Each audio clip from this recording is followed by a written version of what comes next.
I'm Martin. And I'm Amisha. We are your anchors for Thursday, February 22nd. Please stand for the pledge.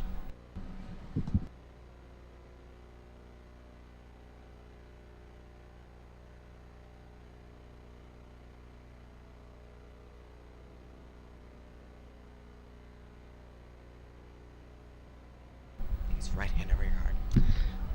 Today is National California Day. The sweater is a coincidence. Our lunch options for today are a walking taco, pepperoni calzone, and a chicken patty sandwich. Our sides today are refried beans and a fresh veggie tray. In national news, there are new glass pods that you can sleep in on the side of a cliff in Peru. They are 1,300 feet off the ground, and you can only get to them by taking a zip line or rock climbing to them. Some call that adventurous. I call that terrifying. Atlanta is now offering flights to Wakanda as seen on the movie Black Panther, at least sort of. Monday, Hartsfield Atlanta International Airport tweeted a digitally altered picture of Gate T3, which showed the flight departing at 7:30 p.m. in the destination, the fictional Kingdom of Wakanda, a fiction location. Florida students from all over are doing walkouts throughout the state. This is for the victims and survivors of the Marjory Stoneman Douglas High School shooting. Now to Justice with the sports and weather. Morning, Bruins. So, in 8th grade basketball teams competed with Carmel last night. 7th grade won their games, and 8th grade won both of them. We did miss congratulations the wrestling team for their win on Tuesday, so we apologize for that. For today's weather, there will be scattered showers with precipitation of 40% of wind speed at 12 miles per hour. You might want to cling onto that umbrella. Also, there seems to be more days with warmer temperatures up ahead, so maybe the chilliness is going to light up. But for now, back to our anchors. Thanks, Justice. Pennies for Patients is still going on this week. Remember to bring in money to donate. The winners will get a pasta lunch. Students, laptops will not be able to go home. Laptops must remain in the cart at the end of the day until ISTEP is over. On this day in history, in 1281, Simon Briand is appointed Pope Martinus IV. The celebrity birthday today is George Washington. He was the first president of the United States. Astounding. Our random fact of the day is that there are 200 ways to spell Hanukkah, Chanukah, Jewish Christmas. Finally, in honor of Black History Month, here are 2 poems and a fact, followed by Mr. Harsha with the rest of your morning announcement. Have a great day, Bruins. The power of a gun can hurt loved ones. The power of fire can make the pain rerun. The power of the wind can free someone. And the power of the mind can protect our knowledge. The power of anger can rage all day, and you must acknowledge and fight it. And the power of a smile, especially yours, can make it seem as if you can fix anything. Albert Frank Cox became the first Black to hold a doctorate degree in mathematics, which he received from Cornell University in Ithaca, New York in 1925.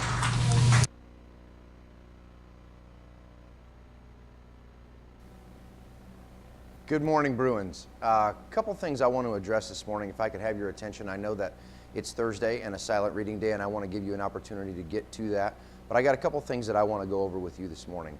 First, I just got done talking to a group of about 30 students. And again, I'm going to remind all students of my expectation in this building in regards to breakfast in the morning. I am excited that we have the opportunity in this building to provide students an opportunity to eat breakfast in the morning. But unfortunately, we have some students who are taking advantage of that situation and sort of extending their time in the morning before they get to college prep. My expectation, as it has been since the first day of school, is that students come in the building, whether they are a car rider, whether they walk to school, or whether they come on a bus, and their first stop is the breakfast line. You should not go to your locker. You should not go meet up with your friends and walk around the hallways. You should not go in the bathroom. You should not go talk to a teacher or go drop your stuff off in college prep. None of those things should be happening until you have been through the breakfast line. So I am again making that clear. Some of you feel so upset in the morning when I tell you, or one of our breakfast supervisors tells you, You can't get in the breakfast line because they've seen you walk by in the hallway 4 times.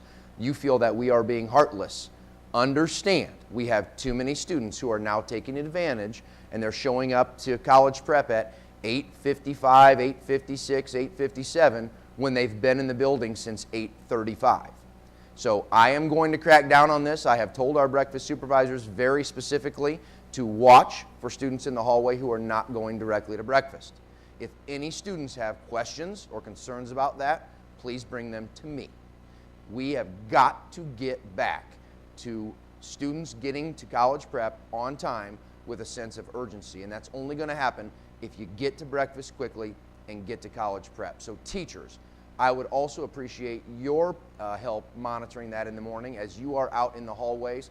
Please don't allow students to come into your college prep, drop off all their stuff, hang out for a few minutes, and then leave saying that they're going to get breakfast. It's not how it works. If they eat breakfast, they should have already been through the breakfast line by the time they get to your college prep room. So please help us monitor that in the mornings. And again, guys, my goal is that we get off to a good start in the morning. We listen to these important announcements on BTV. Some students are missing these announcements almost every day, and it's just not good for the building. So please help me work on that.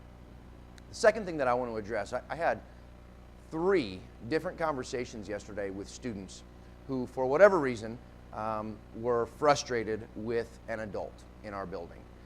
That frustration led to our students acting out, being defiant, refusing to do what the adult asked them to do, and in some cases even being disrespectful.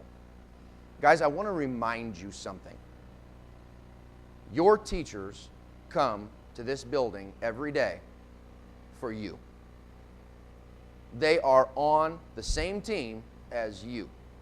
Sometimes as teenagers in middle school, we get frustrated because our teachers are on us.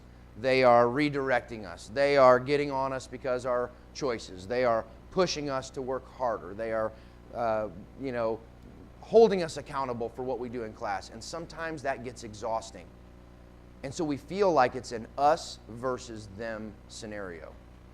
And I'm here to remind you today to stop for a minute and think about the fact that they are not the bad guy. They are not here because they want to punish kids. They're not here because they want to make your life miserable. On the contrary, they choose to be in education. They choose to work in the middle school. And more importantly, they choose to be here at Belzer because they want to help you.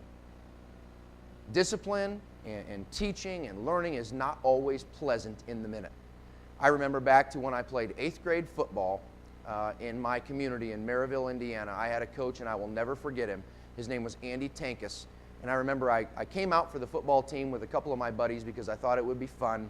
I like to play sports and was a pretty good athlete and thought this would be fun for me. Well, I got out to those first couple practices, and I immediately reconsidered my choice. The coach was all over us. We ran and ran and ran and did push-ups, and it just seemed miserable, right? And he was pushing us and pushing us. Kids were throwing up at the end of practice. Like, I thought to myself, I remember even talking to my mom like, I don't know about this, right? This guy's just out here to punish kids. Well, as the season progressed, I learned to get past that and realize that he was really trying to get the best out of us. He was pushing us out of our comfort zone every single day because he knew that we were capable of more. And if he didn't expect those high things from us and he didn't push us, we never would have got there on our own. We would have taken it easy at practice. We'd have been hanging out with our buddies and telling jokes instead of working on ourselves and working on our skills. We went 8-0 that season, ended up making it to the regional championship. Most of the games weren't even close. And I began to realize that all of that work and all of that discipline and all of that misery that he seemed to be putting us through was for our own good. And I'm literally a better person today because of what that coach did for me back when I was in 8th grade. And I won't ever forget him. Please don't wait until you're my age to realize that the teachers that you interact with every single day in this building are here for the same reason. They want to see the best in you. They want to see you succeed and do well. So the next time a teacher is getting on you about the choices that you're making, or they're getting on you because you forgot to bring a pencil for the 30th time to class, or they're getting on you because your tardies are adding up, please take a minute to remember that they're doing this for you. Please remember that. You got amazing staff here of teachers that are here to serve you. Allow them to do what's best for you. Trust me, they know what's best for you. Thank you for listening. Have a great Thursday.